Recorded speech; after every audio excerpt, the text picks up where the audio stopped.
اللهم أصلح لنا نيتنا آمین یا رب العالمین۔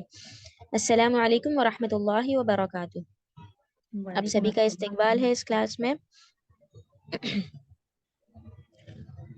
آج ہم جز 8 یعنی 8ویں پارے پہ آئے ہیں۔ اس میں سورہ الانعام 118 118 آیا سے سٹارٹ کریں گے انشاءاللہ۔ اعوذ باللہ من الشیطان الرجیم، بسم اللہ الرحمن الرحیم۔ فکلوا مما ذکر اسم اللہ علیہ ان کنتم بآیاتہ مؤمنین، وما لکم الا تأکلوا مما ذکر اسم اللہ علیہ وقد فصل لکم ما حرم علیکم الا ما اضطررتم الیہ، وان کثیرا لیضلون بأہوائہم بغیر علم، ان ربک هو اعلم بالمعتدین۔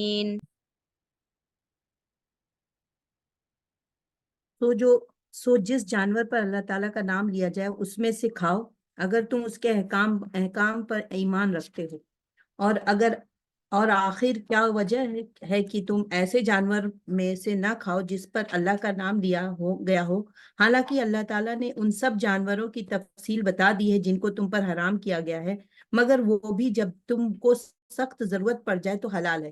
اور یہ یقینی بات ہے کہ بہت سے آدمی اپنے خیالات پر بلا کسی سند کے گمراہ کرتے ہیں، اس میں کوئی شبہ نہیں کہ اللہ تعالیٰ حد سے نکل جانے والوں کو خوب جانتا ہے۔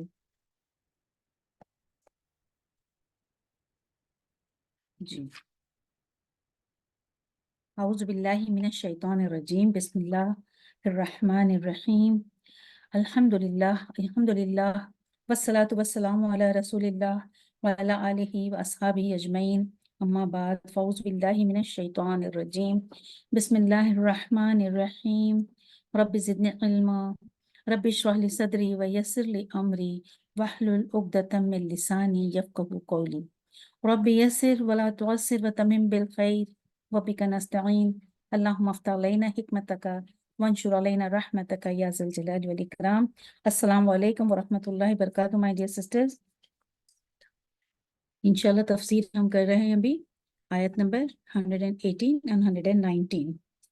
118 میں فرمایا کہ سو ذبح کرتے ہوئے جن جانور پر اللہ کا نام لیا جائے اس میں سے کھاؤ، یعنی وہی جانور ہمیں کھانا چاہیے جس پر اللہ کا نام لیا جائے۔ اگر اللہ کا نام نہیں لیا گیا ہے جس جانور پر تو وہ کھانا منع ہے۔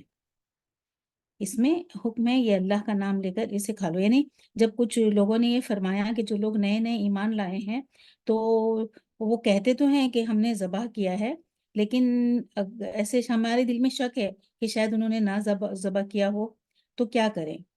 حضرت عائشہ رضی کی حدیث میں آتا ہے کہ بعض لوگوں نے آپ صلی اللہ علیہ وسلم سے یہ سوال پوچھا تو آپ صلی اللہ علیہ وسلم نے جواب دیا کہ اللہ کا نام لے کر تم کھاؤ، یعنی تم اللہ کا نام کھاتے وقت اللہ کا نام لے لو، یعنی اس صورت میں یہ حکم ہے۔ ورنہ یہ ہے کہ اگر کسی نے جان بوجھ کر اگر اللہ کا نام نہیں لیا ہے تو ہمیں پھر اس جانور کو نہیں کھانا ہے۔ اور تمہارے لیے کیا وجہ ہے کہ تم ایسے جانوروں سے نہ کھاؤ جس پر اللہ کا نام لیا گیا؟ جب اللہ کا نام لیا گیا ہے تو پھر ہم کھا سکتے ہیں، اور اللہ نے تو سب جانوروں کی تفصیل دے دی گئی ہے نا کہ کون سا حلال ہے اور کون سا حرام۔ اور لیکن مگر وہ بھی جب تم کو سخت ضرورت ہو، یعنی اللہ نے اجازت دی ہے کہ اگر کوئی بندہ ایک دم ہی مجبور ہے، جان لبوں پر آ گئی ہے، تو ایسی صورت میں پھر تو وہ حرام بھی کھا سکتا ہے۔ ہاں پڑھیں بیٹے۔